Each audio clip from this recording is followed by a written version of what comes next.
Hello friends, today we are going to discuss about ethical issues in forensic psychiatry. I am Dr. Suresh Badadmat, Professor of Psychiatry, working at NIMANS, Bangalore. In this video, I am going to discuss about various ethical dilemmas faced by forensic psychiatrists when providing care for a prisoner with mental illness. What are the difference between ethics, especially for clinical psychiatry versus forensic psychiatry? What are the dilemmas a psychiatrist is facing when he is wearing a dual hat? That means dual role. That means if he is a treating physician or a psychiatrist to a prisoner with mental illness, at the same time he is being summoned by the court to provide expert opinion. That means he is a clinician also and also a forensic psychiatrist. Then what are the dilemma he is facing and those dilemmas, how to address this? That will be discussed in this video. This video is targeted to psychiatrists, mental health professionals, forensic professionals, advocates, and judges.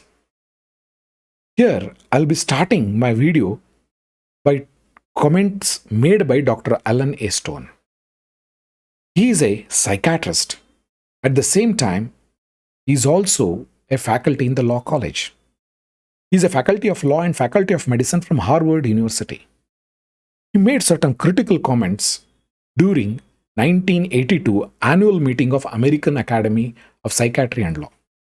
His critical comment against forensic psychiatry led to a cascade of events, reactions, and also formation of forensic psychiatry ethics. Let's look into those critical comments. These critical comments or his speech has been published in the Journal of American Academy of Psychiatry and Law in 1984 September. That is available online. During his speech, Alan made certain comments and observation. Let's look into that. I will read about this verbatim report, what he said.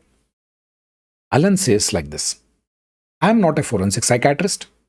What has kept me out of the courtroom is my concern about the ethical boundaries of forensic psychiatry. Let me state, I think the ethical boundary problems are very much in forensic psychiatry. So this is the comment made by Dr. Alan, and also he used to refuse to go to the court to provide forensic opinion. So his comments were, first, there is a basic boundary question. Does psychiatry have anything true to say that the court should listen to? That means, does psychiatrist have any role in the court of law? That was his first premise of question. Second, he said, there is a risk that one will go too far and twist the rules of justice and fairness to help the patient. This was the second question, because as per the ethics, if you are a physician or a clinician, you have to do good to your patient. That means you will twist the law to help your patient. That is the dilemma he is facing. The third, he says, there is an opposite risk that one will deceive the patient in order to serve justice and fairness. That means you may say, this person with mental illness has done a crime, I need to make sure that he's punished. That means you may deceive the patient here. The third, that is the third one. Fourth one, there is a danger that one will prostitute the profession. That is psychiatrist. He used this word, but it was been critically commented by many professions. He said like this: there is a danger that one will prostitute the profession as one is alternatively seduced by the power of adversarial system and assaulted by it. That means the power of judiciary he talks about here. That means the power of judiciary will seduce psychiatry and also assaults it. So hence, Alan said that forensic psychiatry is not matured enough. And finally, one has to struggle with these four issues. Does one have something to say in the court of law? Is one twisting the justice? Is one deceiving the patient? Is one prostituting the profession? So these are the comments made by Dr. Alan A. Stone, which has been published. Once he made these comments, there was a cascade of events occurred. Let's discuss what are those and how the forensic psychiatry ethics evolved. Now the question is, why should we discuss about forensic psychiatry? Dr. Alan said that, so what? Let's understand why I am presenting this forensic psychiatry ethics and how the dilemma arises. First and the foremost, ethical dilemma starts when a law is made like POCSO, Protection of Children from Sexual Offence Act of 2012. It says compulsory reporting of child sexual abuse. Imagine a 16-year-old or a 17-year-old child says, yes, I have been abused, but I don't want to report. Now the ethical dilemma starts. Whether should I provide a care or should I keep confidentiality or else report to the police? That means there is ethical dilemma here. You are a treating physician. At the same time, you are a forensic opinion you're giving to the court or to the police telling that yes, this child has been abused. That is one. Second one, if you take Narcotic Drugs and Psychotropic Substance Act of 1985, here it talks about user should be punished.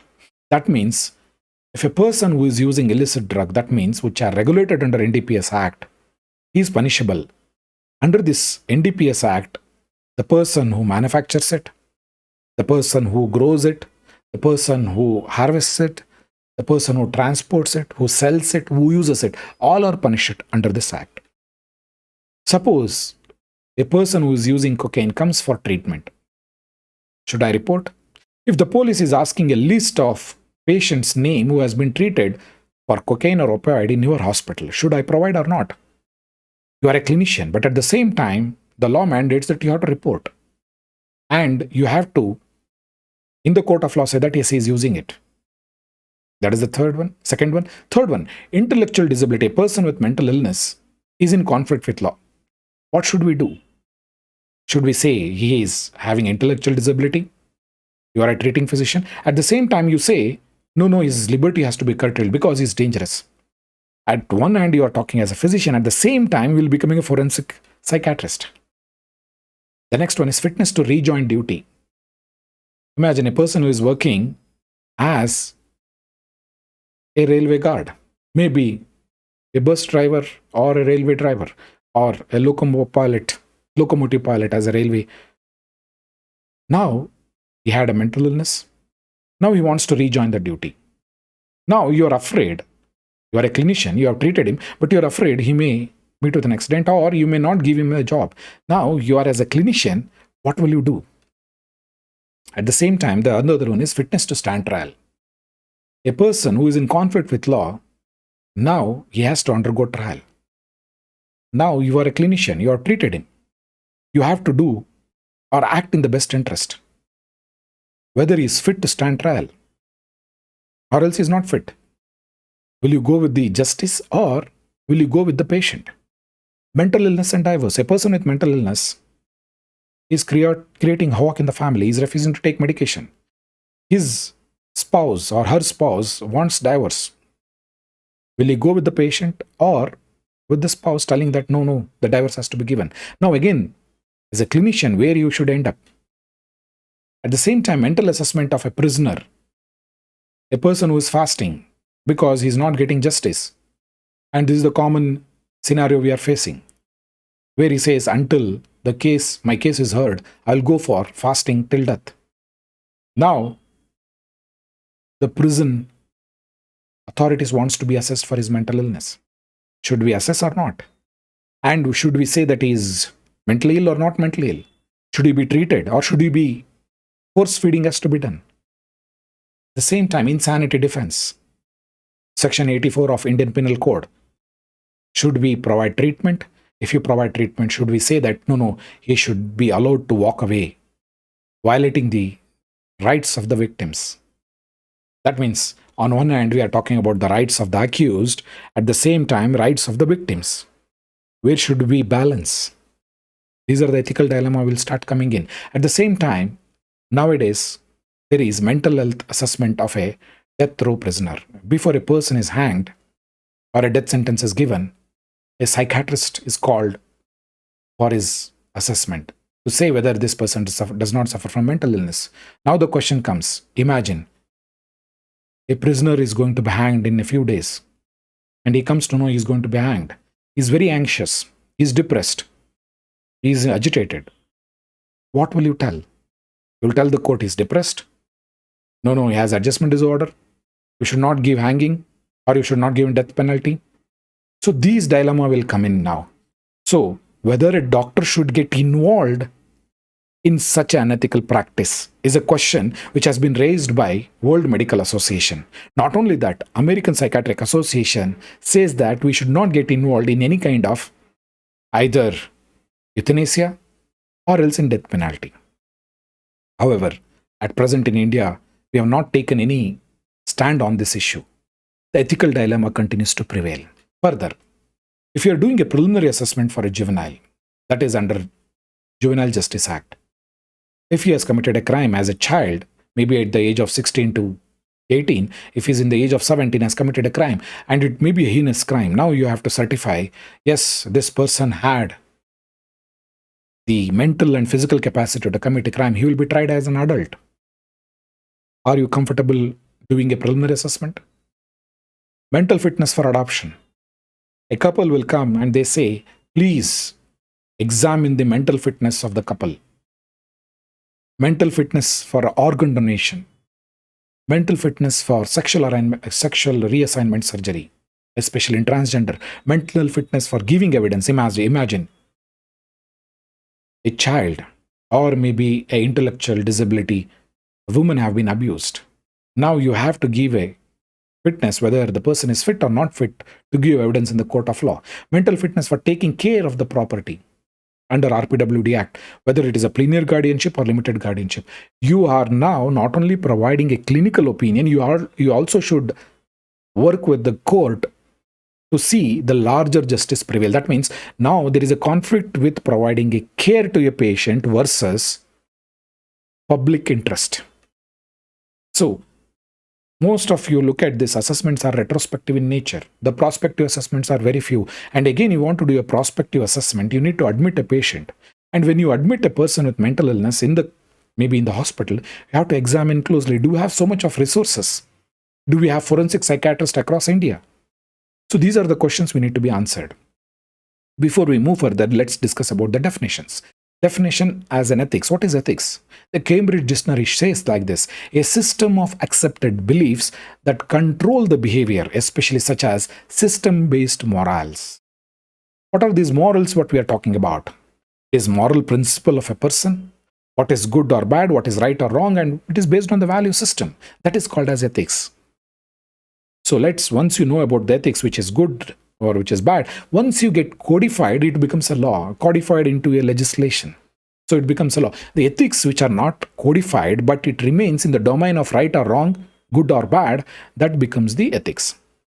Then what is professional ethics? Medical ethics is the best example. The professional ethics means the standards and moral conduct that govern the profession and its member. That means here, a profession ethics, medical ethics is the best example. What the member should do and what should not do, the professions will decide. That is, standard of behaviors expected of professionals towards maybe to the society, towards each other member, towards the client. So that is the professional ethics. Now let's understand about psychiatry, because we are talking about clinical psychiatry and forensic psychiatry. What is the ethical dilemma?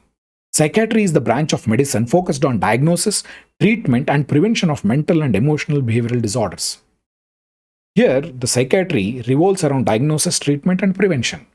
Forensic psychiatry is not that. Forensic psychiatry, what is that? Forensic psychiatry is a subspecialty of a psychiatry and which deals with issue arising the interface between psychiatry and law. That means forensic psychiatry, he not only knows about clinical psychiatry, he should know about the law now. The law of the land. That means the interface between the law and psychiatry. That means you need to undergo special training. Without that, you will be doing injustice to the forensic psychiatry. That means you will be providing support to the person with mental illness and neglecting the public at large. That is the comment or the critics has been considered when a clinician becomes the forensic expert. Let's understand about this. In forensic psychiatry, the three areas are covered. One is care. The care, when you provide a care for a person with mental illness, you are admitting him, you are curtailing his liberty, you are providing care against his wish and will, you may give treatment, follow-up, community treatment, admitting him in rehabilitation center. What are the laws involved in there? What are the legal regulations involved in there? They comes under the forensic psychiatry. Next one is civil. That is civil rights or civil laws. Testamentary capacity, that is capacity to make a valid will, marriage and mental illness, divorce and mental illness, adoption, contract laws or tort law, transfer of property, fitness to duty, they all come under civil laws. The last one is criminal responsibility, fitness to stand trial, fitness to give evidence in the criminal case, and finally, whether he is responsible for the commission of crime. The criminal law revolves around, basically the criminal responsibility revolves around providing a care for a prisoner in judicial custody or a person with judicial custody. So the forensic psychiatry does not end only in the criminal domain, civil domain, and also in the admission and discharge of a patient. Invariably care related, the clinician will know about the Mental Health Care Act. Many a time the clinician may not know, but he should learn about that. And later he should know about the civil laws and criminal laws. Then only he will be considered as a forensic psychiatrist. Let's look into the dilemma, the medical ethics dilemma which runs in forensic psychiatry and which you should know. As you know, there are 4 core important medical ethics. One is beneficency, maleficency, non-maleficency, autonomy, justice, and confidentiality and dignity. These 5th and 6th was later added. The core pillar of medical ethics is beneficency, non-maleficency, autonomy, and justice. Again, the justice is very difficult to define, but it is considered as a distributive justice. That is fair distribution of the resources, equitable distribution of resources, and it is distributive justice. That is the way it has been defined. So let's understand each one of them is beneficency. Here, a clinician in a medical ethics, a clinician should act in the best interest of the patient.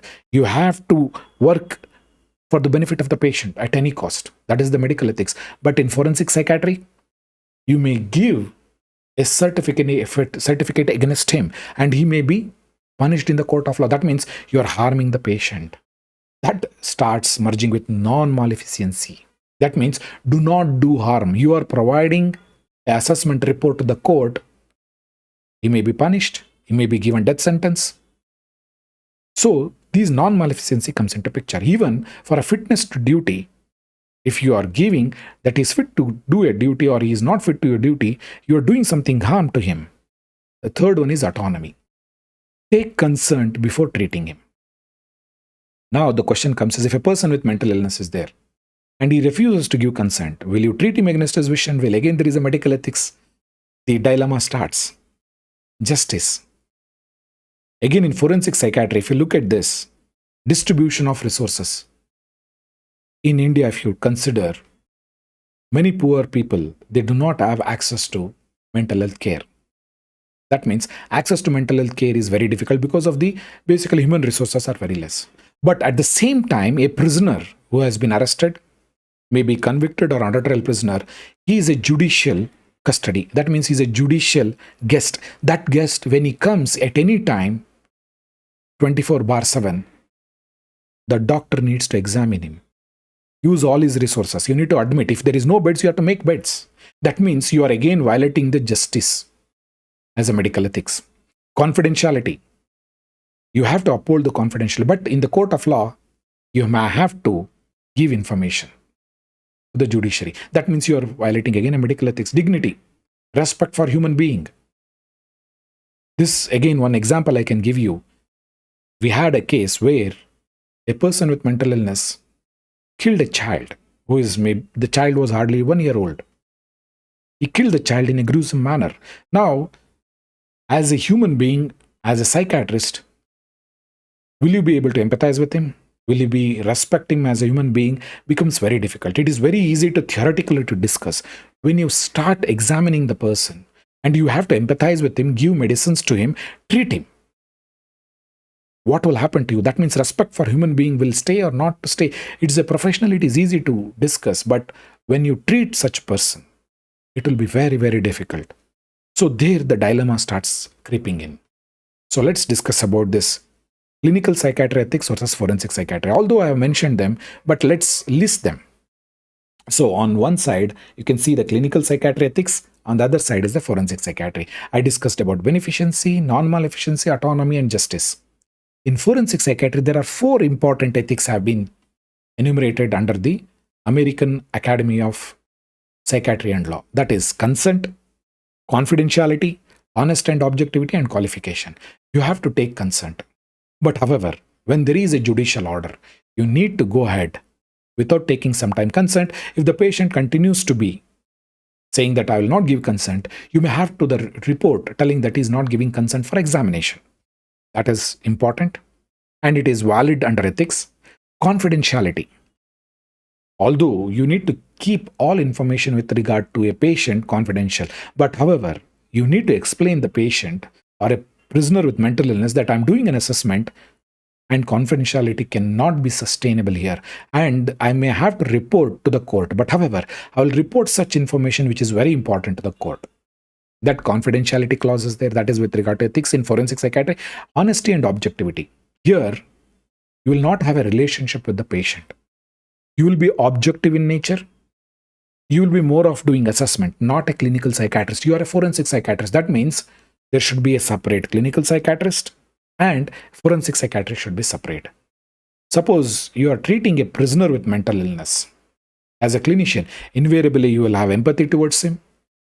You will have all ethics providing support to him. And you will make sure that he will come out of any allegation so that he will provide the certificate in his favor. So the clinical psychiatrist, since the relationship between the physician and the patient is at stake, you may want to make sure that that relationship continues to exist. In such a scenario, your certificate in his interest may go against the interest of the justice. In forensic psychiatry, you need to be objective. Whatever the case may be, whatever the allegation may be, you have to be neutral. That is honesty and objectivity and qualification. Without a proper qualification and training, don't enter into forensic psychiatry. That's what the American Academy of Psychiatry and Law talks about. Further, if you look at the clinical psychiatry or general psychiatry, it is a simple training which occurs. But forensic psychiatry is a subspecialty. You need to undergo training. There are fellowships available. In India at this point of time, there is postdoctoral fellowship in NIMANS, Bangalore. And at the same time, DM in forensic psychiatry is also available. At this point of time, it is only for government candidates. Further, if for the clinical psychiatry, either it is diploma in psychiatry or else MD in psychiatry. Whereas in forensic psychiatry, you need to undergo advanced training. In clinical psychiatry or a general psychiatry or adult psychiatry, you work in the hospital or in the community. Whereas in forensic psychiatry, you will be working in prison, correctional setting, forensic setting, or else maybe in a private forensic psychiatrist, providing opinion for a prisoner with mental illness or a patient in conflict with law. So the forensic psychiatry roles and responsibility differs. Further, in adult psychiatry, the patient is the client. Whereas in forensic psychiatry, the client, that means it is the judiciary or the advocate or an institution like Army, Air Force, maybe Navy. They will send their person who is working to know whether he is safe to work in such a scenario or whether he is fit to do a job. Workplace, whether he is able to hold a firearm license or not.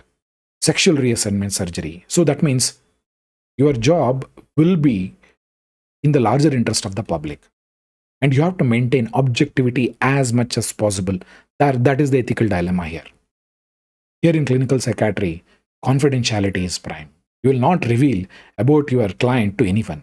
Whereas in forensic psychiatry, you will be providing information to the court. The court means, again, the court is made up of human beings. The judge, the advocate, the stenographer, the people who are going to read those judgment.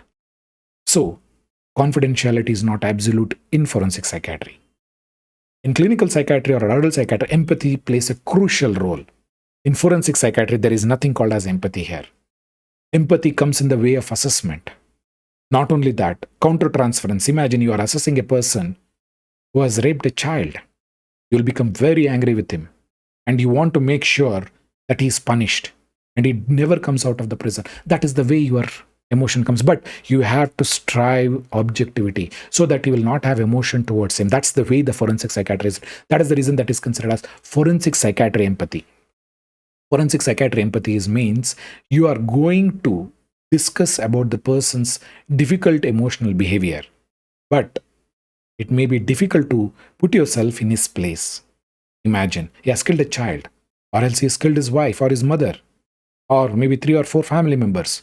It is difficult to empathize. Here, you will be saying, by telling that I will be able to understand you, which is difficult, and it is difficult to empathize, but you will be trying to make him feel comfortable so that the information is given.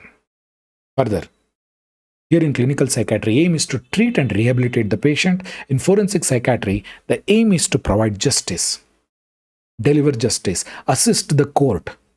You are neither on the client side or the accused side or towards the state. Here you will maintain objectivity so that the justice prevails. We usually need to take consent for collecting information in clinical psychiatry, whereas in forensic psychiatry, collateral information is very, very essential, because that collateral information is the one which will help you to understand the person's behavior.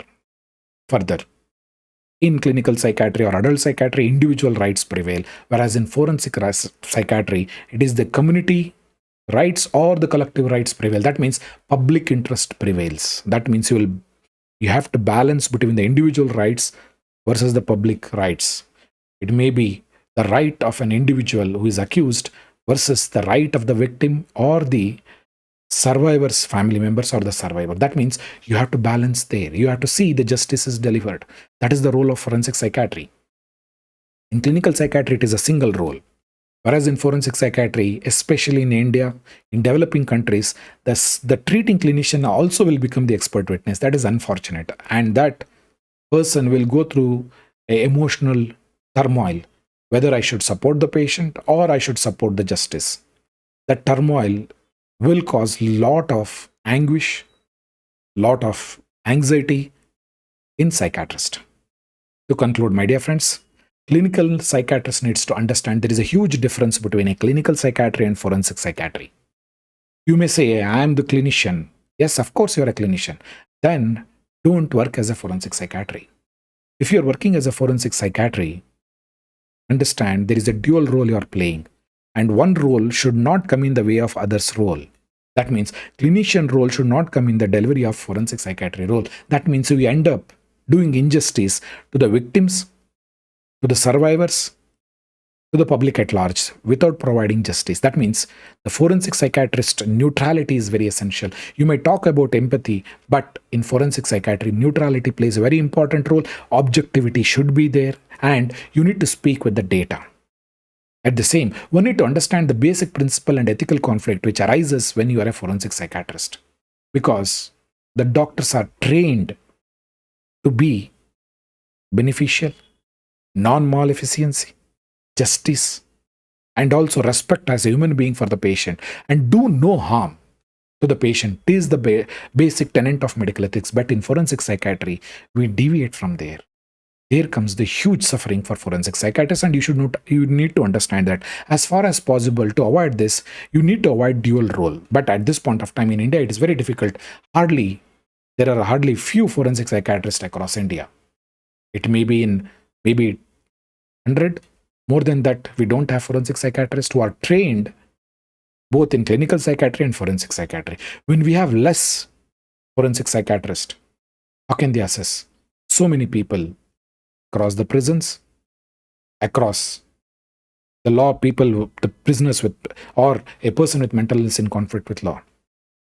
Hence, the treating psychiatrist and forensic psychiatrist should be separate, is the verdict or the dictum or the ethics guidelines given by the American Academy of Forensic Psychiatry. At this point of time in India, it is very difficult. But at this point of time, we do not have resources. Hence, the clinical psychiatrist has to work as a forensic psychiatrist, and the forensic psychiatrist also has to work as a clinical psychiatrist. That is the boon and at the same time the curse for a psychiatrist working in developing countries, because we cannot have that luxury of being only forensic psychiatrist or only clinical psychiatrist. So this is the dilemma which arises in forensic psychiatry. Thank you very much for giving your valuable time. Stay safe.